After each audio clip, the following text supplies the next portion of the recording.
energy media readers have probably read many of the columns that I've written about energy narrative over the years.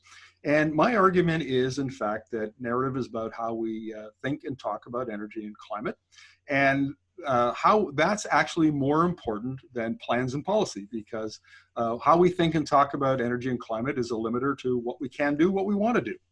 And narrative doesn't get very much attention in Canada, but Dr. Nathan Lemphers from the Smart Prosperity Institute has written a very, very interesting paper about the influence of the oil and gas industry and the Canadian automotive industry on our narrative around electromobility, or the electrification of transportation. So we're going to talk to him and about his paper, and welcome to the interview, Nathan. Happy to be here. Now, maybe let's start this off with an overview of your paper, please. Sure. So my paper looks at how different industry associations that are regionally concentrated in Canada have spoken about electromobility to their membership. So I look at three main provinces: Quebec, Ontario, and Alberta. And I look at a dominant industry in each of those economies. So in Quebec, I look at the Electricity Association and the publications from their Electric Industry Association, l'Association de l'Industrie électrique de Québec. In Ontario, I look at the auto parts industry and the Auto Parts Manufacturers Association member publications. And in Alberta, I look at the oil and gas industry at the Canadian Association of Petroleum Producers, Context Magazine, to see how between the years of 2014 and 2020, they spoke about electromobility. How often did they talk about it, and in what sort of context? What was the story they were telling their own members about this? In part to understand how prepared these industries are for the coming transition to electrified transportation. A lot of these changes will be externally imposed on Canada and on particular regions, whether or not particular industries or governments are prepared. So I wanted to find out what exactly these industries were telling their membership about electromobility. Now, looking at your paper, my understanding is that you found that the oil and gas industry was the least enthusiastic, mentioned it the least. The automotive industry was kind of uncertain about it. And then on the electricity side, which would benefit most, I guess, from electrification of transportation, they were more supportive. Have I got that correct? That's exactly right. Yeah, it was somewhat not surprising to see that the Electricity Association of Quebec would be, unreserved champions of electromobility. It would increase the demand for their own product, enable them to grow and prosper in that province. But it's a different story in Ontario and in Alberta. In Ontario, it was really a mixed bag from how the Auto Parts Manufacturers Association spoke about electromobility. There was a lot of uncertainty. There was some good things, but also a lot of bad things, in part because at present there's only one electric vehicle that's produced in Canada. Hopefully that'll change. There's been some recent announcements, but my study just went till the summer. Now in Alberta, there was a different framing around electromobility from CAP, which was the uncertainty and the negativity towards electromobility. That it's an ineffective way to reduce emissions. That there's cheaper alternatives elsewhere. That the technology is not proven. That it's expensive. All these sorts of things, which is not necessarily a story that enables the industry to help transition into the future, given that they will be on the receiving end of this decline in transportation fuels. Now, let's talk about CAP for a minute, because that's an area where I've done a fair amount of work. And here's the practical application of what you're talking about.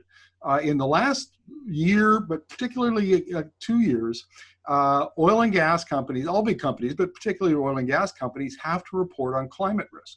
And it's only recently that they've begun incorporating the electrification of transportation into their modeling. And you can kind of see that, they're behind the curve on this issue. And you have to wonder the connection between the way the industry talks to itself and what they say around the scotch over the patrol at the Calgary Petroleum Club. And then this, slowness to adopt climate risk strategies and to see the risks down the road that other industries have been quicker to grapple with. Just an observation. Absolutely, it's a huge intellectual blind spot. And my research looked at how CAP talks about electromobility to its own membership. What they talk about at the Calgary Petroleum Club was probably a lot more perhaps honest or realistic about the upcoming changes, but they necessarily want to put on a strong face for their membership. But real leadership in this case is showing how the industry can help the transition. So there's some movement there within the industry of some companies talking about, okay, well, we could use have different uses for bitumen, for example, to produce carbon fiber for electric vehicles, or there's different ways in which we could reclaim lithium from exhausted oil and gas wells. So there's some talk about that, but it's not very present in CAP's communications right now. It's in other fora. Let's talk about Ontario, because in a way, I'm not surprised that the industry, the Parts Association folks would be uncertain, because it really has only been the last, year that we've seen major announcements, with automakers setting up electric vehicle manufacturing in Ontario. And probably, it seems to be, the industry there seems to be in a bit of a transition. And do you think that maybe that uncertainty that was reflected in the communications is a result of the transition? Absolutely. Transitions are hard for anybody, especially industries that use technology that's been around for 80 to 100 years, and they've been there's a long history of companies supplying the big assembly plants in Ontario, and that's starting to shift. And there were announcements by Fiat Chrysler and Ford in the fall that they'll be producing, starting in the next few years, some electric vehicle models. Is it enough for the auto industry to survive in Ontario? It's hard to say. There's a lot of auto parts companies in Ontario that already supply electric vehicle assembly plants in the US. So just because we're not producing them here in Canada doesn't mean that all is lost. But there still is a lot of companies that produce parts for internal combustion engines and transmission systems, which will have difficulty transitioning. Well, let's wrap up this interview, Nathan, by talking about something I addressed in my introduction, which is, does narrative lead or narrative lag? Because in our conversation about the Alberta, Ontario, and Quebec, it seems like Alberta is lagging, and that's a problem. It seems like the Ontario is in the middle, because the industry there is moving quicker than the oil and gas industry, but not as quickly as the electricity industry, which sees its own self-interest in electrification. And from your point of view, is the fact that narrative seems to lag the developments in the industry, is that typical, or is maybe that a weakness in the way that Canadians are approaching the energy transition? That's a difficult question to answer. I think it's specific for the different regions and the different industries. I also think that narrative leads and lags the development of certain technology.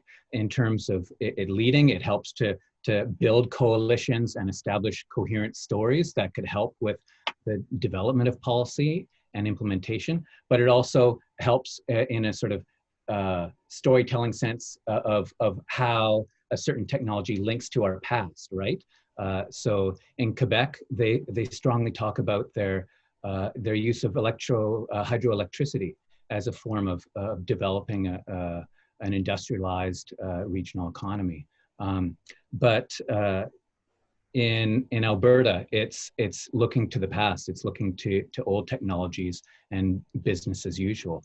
And I think that there's an opportunity here for Ontario and Alberta to change how they talk about electromobility, instead of something that's expensive, that's ineffective, but as a technology of the future and as something that each of these provinces' economies can contribute to and harness to help create economic growth and good jobs.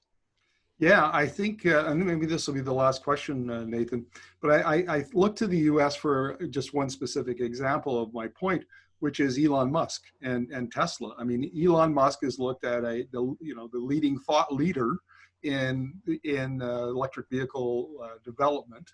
And what Elon Musk says drives investment, it drives policy, it has a big influence on those, and he's not the only one. There are other leaders in that space, thought leaders, and we don't have any equivalent of that in Canada. We don't have any of those big personalities of the thought leaders, and I think that has an influence on our narrative, as it were. So anyway, just your thoughts. Yeah, I think you're right. We don't have an Elon Musk equivalent. We don't have any electric vehicle assemblers that are that successful. We certainly have smaller ones in Vancouver, a few in Ontario, and a number in Quebec as well, but none with the size and influence of Elon Musk. But we have other people that act as lodestars for policy development or signs to the future. People look to other private sector leaders. It could be in the technology sector. We look to politicians, political leaders, for insights on where the puck is headed in Canada. So just because we don't have a Tesla that's based here, and we have a lot of branch plants in terms of our auto sector, doesn't mean that we can't develop thought leadership here in Canada on this subject. Nathan, very interesting conversation. Really appreciate this, and please do keep us abreast of your work in this area. I would love to have this further this conversation. Absolutely. Thanks for having me on.